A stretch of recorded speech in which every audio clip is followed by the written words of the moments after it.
Margaret Esfahani, here with Shireen Chada from the Tampa Bay Brahma Kumaris.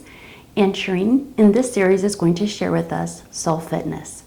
Welcome, Shireen. Hi, Margaret. How are you doing today? Good, good. Wonderful. Please share with us a little bit about why soul fitness. So soul fitness, I started as a series to help me personally. And so I started writing when I was very sick. For the last few years, I went through several ailments like cancer and things like that. Yes. And I remember, having to do a lot of physical, upkeep of the body. And one of the physical upkeeps of the body was, having a regular exercise practice like walking or something. Yes. And when I started doing that, I met a lot of people who were into real fitness. Yes. And they were really committed about their fitness, like they had personal trainers and they did everything to make sure that their body was fit. And I was thinking, wow, look at the amount of time they're spending Yes. on their physical fitness. Yes. And I remember at that point one person telling me, when you're young, you can get away with everything you eat. You can eat whatever you want. You can do whatever you want. But once you grow older, it's not going to work. You would have to get on a fitness regimen. And I had to do it too, where before I started soul fitness, before I started my spiritual practice, I was very physically fit, like I used to run and I was a runner and all of those things. And after I started my spiritual practice, somehow that,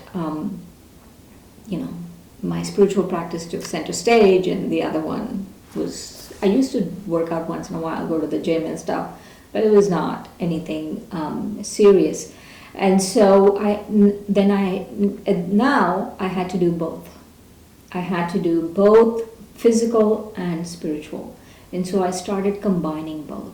Very good. So it wasn't just one or the other. Yes. We just left one to go and just do all physical, and then all of a sudden I'm going to just focus on my prayer and my spirituality. Yes. Okay. So I started doing both. And Okay. so while I was doing my physical, like walking or other exercises, then I started practicing these spiritual practices, Okay. which I called them drills. Okay. Like a drill, like you do this and you do this and then you do this. So in the same way, they were like set exercises that I was doing.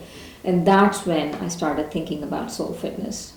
Excellent. So you were physically exercising, but at the same time keeping your mind intact with your spirituality and Yeah. saying, wait a minute, I can do this at the same time. Yes. I don't have to give up one to do the other. Yes, I don't have to give up one to do the other. Yes. Well, very good. So tell us a little bit about combining that. How do you bring that together? And so I designed 50 exercises. Okay. And we might do 50, we might do less, we might do more, depending on, I'm going to use you as a guinea pig. Okay, I'm free. I've tried all kinds of exercises of all sorts, so I'm very happy to do all of that. And so that then I walk you through. And so what happens is that just like in an exercise, Yes. there are warm-ups. Yes, In soul fitness, we have warm-ups, great. which really warm us up into a much more spiritual thing. And then in a spiritual exercise, we have you do this, you first relax, and then you think this, then you think that. So it's all about our thoughts. Okay. Because when you think about the difference between physical and spiritual, Yes. I really am because I think. As a spiritual being, I am because I think. And our thoughts are central to bringing us into soul fitness. Okay. Can you be a little bit more specific? I am because I think. So define for me a little bit about the think part. That's what René Descartes said, the French philosopher, mathematician. Before I started my practice, I used to really be into him and Nietzsche, actually. And Yes. so what happened was when there are two kinds of things in the world. First, then I'll tell you where thinking comes from. There are two kinds of things in the world. There are spiritual things and there are material things. Okay. And material things are like matter, like this house, Yes. right? But there's a distinction, because in a house, what happens in a house is this house is about 20 years old. Yes. And 20 years ago, it wasn't a house, it was matter. The windows were separate, it was part of a tree, the door was part of something else, a part of a tree, and the brick and, all of those were something else. So they all got together as, they were put together by someone, and they were shaped and called matter. Okay. And they were said, this is this shape, so let's give it a name called house. Okay. And what happens is, let's say 200, 300 years from now, this house will not be in this shape. Right. It will be in it'll go back to matter. Yes. And so it's very temporarily, because it's in a particular shape, it's given a particular name, and we say it's a house and it exists as a thing, but it's a very temporary existence. Okay. That's very different from spiritual things. Okay. Spiritual things like soul, like ourselves, our spirits, or I, the spirit, which I'll get into that in a minute, the subtle distinctions, are always in existence. It's not like we got love together, peace together, consciousness together, thinking together, and put it all in one and said, that is soul. Okay. Or that is spiritual. No. It always exists as a spirit in that shape. Okay. As a soul, it always exists. Whereas matter keeps changing, once it's here, once it's not here. It's very temporary existence. So the soul doesn't change. The soul is constant. It's the same 300 years ago, a million years ago. It's the same today, and its composition is the same going forward in the future. Right. It's a whole. It's a whole. You can't break it down like you can break down a house. Okay. On the other hand, the body which we are living in, Yes. like the soul is in this body. Correct. This body, like the house, can be broken down. Correct. It can say these are arms, there are eyes, and we have, body part doctors, someone who takes care of eyes, someone who takes care of arms, someone who takes care of teeth. So because we can break down into that. But, 40 years ago, 50 years ago, this body as Shireen did not exist. 50 years from now, it's not going to exist. Correct. And so it's come together as a particular body, and we give it a name called Shireen, or we give it a name called Margaret. Yes. But it's very temporary. Yes. And so the soul is even beyond this temporary existence as a body. And so the body has a lifespan, but the soul is eternal. And that's the distinction. So there's spiritual matter and spiritual things are things that don't have a lifespan. They're eternal, and they always exist. Okay. They always exist, and they're not put together. There are a bunch of stuff put together. It's a whole. Okay. It's a whole that always exists. And that spiritual thing thinks. That spiritual soul, that soul thinks.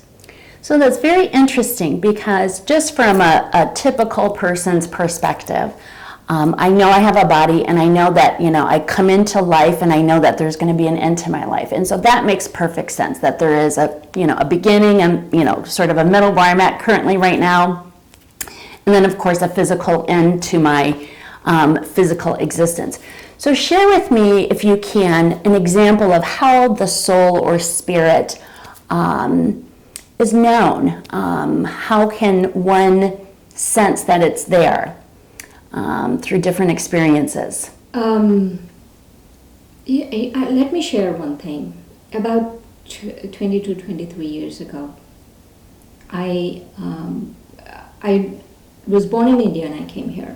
Yes. And what happened was, when I was born, I was in at that point in Hyderabad. I was born in a small town close to Hyderabad, and in India.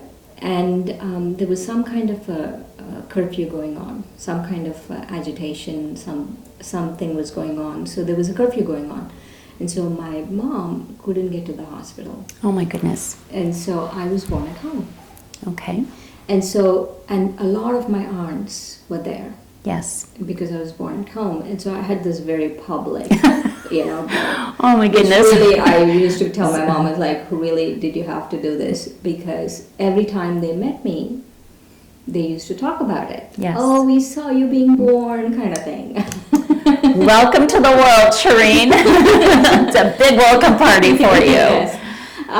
And so I didn't see some of these aunts for a long time. Yes. And then, so the first time I went back, and so this was, I started reading about cell regeneration. Okay. And cell regeneration talks about how that cells in your body regenerate. It's a known scientific fact that certain elements of your body, for example, your heart or your skin, or they, every day a few million cells die and a few million cells are born. Correct. And every day that happens. Correct. And so, and after a certain point, there's not a single cell which was the same as, let's say, a few years ago. Yes. And so, and some, and that's not even few years. For some organs like the heart, it's few months because Correct. it's such an active organ. Yes. Every few months, it totally regenerates itself, and things like the liver, every few months, it totally regenerates itself. I don't know where I heard, but I heard in 7 years, there's pretty much very few cells in the body that are 7 years ago. So I met my aunts, these people that were, through the There. my welcome party to this world. Yes. And when I went back, and I just read about cell regeneration, and I went back and I met them, and they totally knew me. And I was thinking, there's not one cell of the body that was there when I was born or the last time I saw them, but they knew me. And they recognized me, and they were happy to see me, and they were like, oh, you were so cute when you were little. And I'm thinking, thanks. And all of those things, but how do they recognize me? There was something that is consistent. In spite of the cells leaving and coming, the body regenerating itself, there's something that is constant. We remember things from more than 7 years ago. We remember things from more than 14 years ago or 20 years ago. Yes. Is because that constant is that soul, that animating force. And I am that animating force, that soul. I am that soul in this body. So would you say then that your aunts that welcomed you into this world, even though they don't see a physical Shireen on a regular basis, that they still know a spiritual Shireen? Yes, yes. The soul, they knew. They knew that there was the soul, they had a certain characteristic, certain looks. And it's odd, isn't it? Like, I used to watch some scar, and I used to think, oh wow, it's regenerating itself, and a few years later it's coming back as a scar. So imagine how much of what we are is actually spiritual. Yes. And then that spiritual energy helps regenerate the body. And so, Shireen, for some of us, that's a big concept to grasp, because one is very easy. When you talk about the skin regeneration, I mean, we see it as we're aging, that our skin is not as tight, and, as women, we use a lot of products to, increase our look.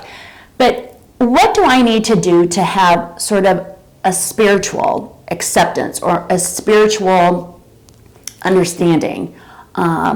Is it like a trust or a belief? You'd use the word Okay. acceptance. Okay. Acceptance, acceptance, acceptance. It can't be that when we die, this is it. It's just, you don't need to be spiritual, you don't need to be religious. It's beyond religion. What I'm saying is beyond religion. It is a fact that there's something there before, something there after. It's just not dust to dust. It's not just gone. Right. And so we have to accept that. We have to accept that I am a soul. And I'm in this body, and I'm a spiritual being having a human experience through this body. Fantastic. I really like how you put that into perspective by saying that we have to accept that we are spiritual. Just as we have to accept that we are a physical person and we have to take care of the physical part of our existence. We accept that fact that either I'm overweight or I have diabetes or whatever issue needs to be taken care of from a physical perspective. And so I accept that. So accepting the fact that I'm also a spiritual soul, that I have spirituality, and that spirituality transcends time, that it is separate, makes a lot of sense. And so I appreciate you sharing that information. I can't wait to dive in even further to get more information on how I can, for myself personally, but for all those out there, strengthen our soul. So in that respect, I'd like to thank Shireen for her introduction to soul fitness. At the same time, I just want to recap that when we're talking about soul fitness, we are talking about a spirituality, something that transcends time, something that is not tactile, but something that we accept to be true. So join us again. We're going to dive in and strengthen our soul. Thank you so much.